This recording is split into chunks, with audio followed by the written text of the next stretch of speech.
Assalamualaikum warahmatullahi wabarakatuh. Pada pertemuan kedua kita akan melanjutkan pembahasan kita mengenai sistem reproduksi manusia.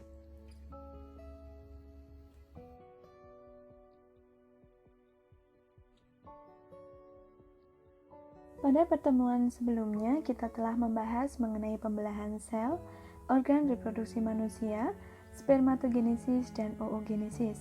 Selanjutnya, di pertemuan ini kita akan mempelajari perbedaan sperma dan ovum, fertilisasi dan perkembangan janin, menstruasi, penyakit pada sistem reproduksi, dan kesehatan organ reproduksi.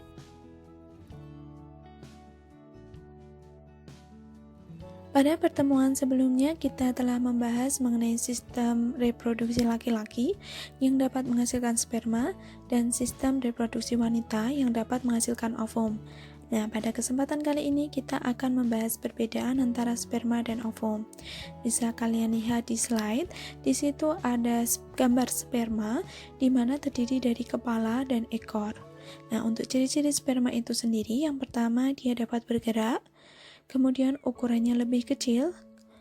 Yang ketiga, dibuatnya di testis. Dibuatnya setiap saat, mulai dewasa hingga mati, kemudian dipengaruhi oleh hormon testosteron.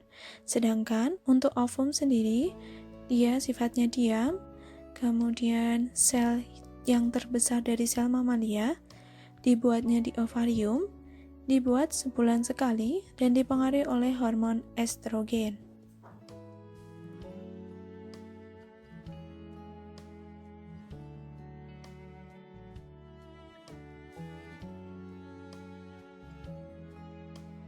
Proses fertilisasi atau pembuahan.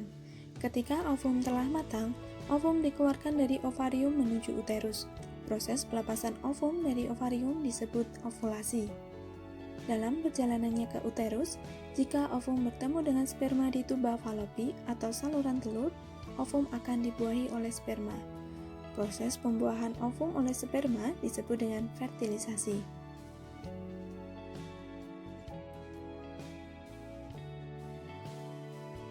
Ketika proses pembuahan berlangsung, hanya kepala sperma yang masuk ke dalam ovum. Inti sperma kemudian akan bergabung dengan inti ovum. Jika telah ada satu sperma yang masuk ke dalam ovum, sperma yang lain tidak dapat menembus membran ovum.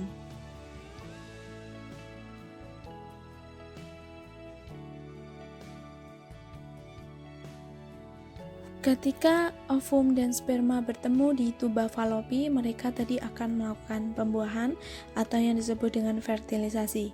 Hasil pembuahan dari ovum oleh sperma disebut dengan zigot.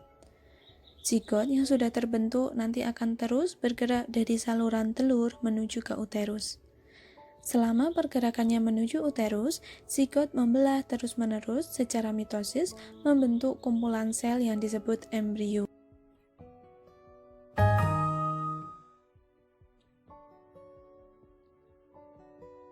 Perubahan zigot menjadi embrio dan pergerakannya menuju uterus membutuhkan waktu sekitar 5 hari. Pada hari kelima, embrio telah sampai di uterus. Pada hari ketujuh, embrio menempel pada dinding uterus.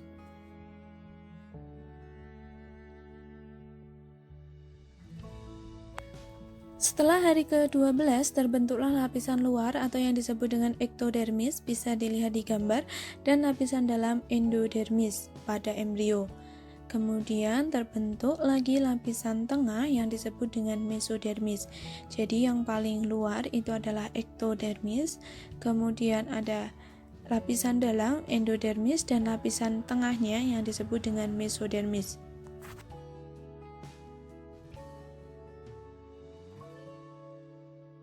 Pada minggu ke-8, struktur umum tubuh dewasa telah mulai terbentuk dan plasenta juga telah terbentuk. Setelah semua struktur umum tubuh dewasa dan plasenta terbentuk, embrio dikenal sebagai janin atau biasa disebut dengan fetus.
Jika ovum yang dikeluarkan dari ovarium tidak dibuahi oleh sperma, maka akan terjadi menstruasi.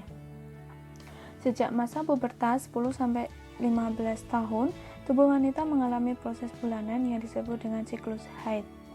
Perubahan tingkat hormon akan mempertebal jaringan endometrium atau rahim dan memperbanyak darah. Hal ini akan menjadi zat makanan bagi telur yang dibuahi.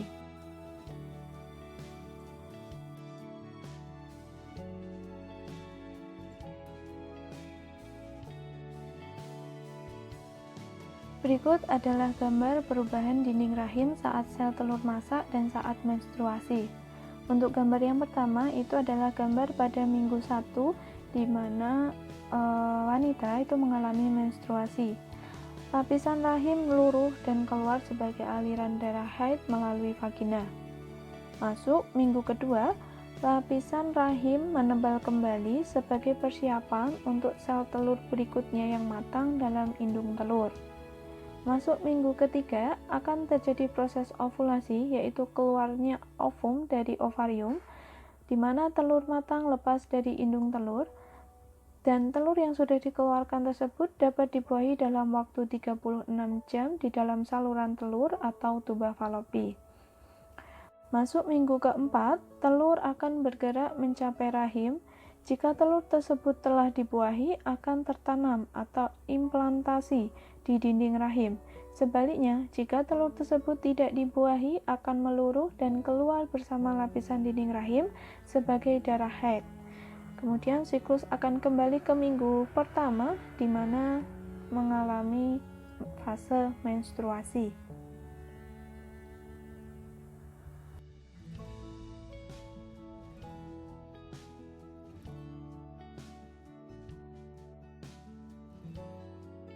Kita akan mempelajari mengenai 3 fase menstruasi, fase proliferasi, dan fase sekretori. Fase pertama yaitu fase menstruasi.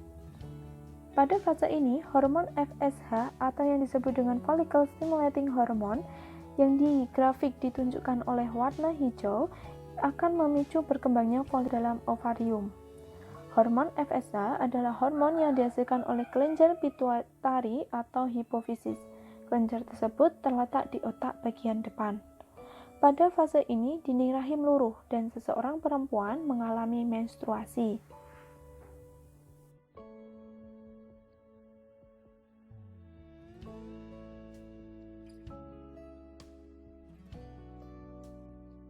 Fase kedua, fase proliferasi, terjadi pada hari ke-6 sampai hari ke-14. Pada awal perkembangannya, folikel menghasilkan hormon estrogen dan hormon progesteron. Di grafik dituliskan untuk hormon estrogen itu ditandai dengan warna orange, sedangkan hormon progesteron ditandai dengan warna biru tua. Hormon estrogen dan progesteron ini akan memicu dinding rahim untuk menebal. Pada saat ini, dinding rahim sedang mengalami fase proliferasi. Tujuan dari menebalnya dinding rahim adalah untuk mempersiapkan tempat melekatnya embrio apabila sel telur dibuahi oleh sperma.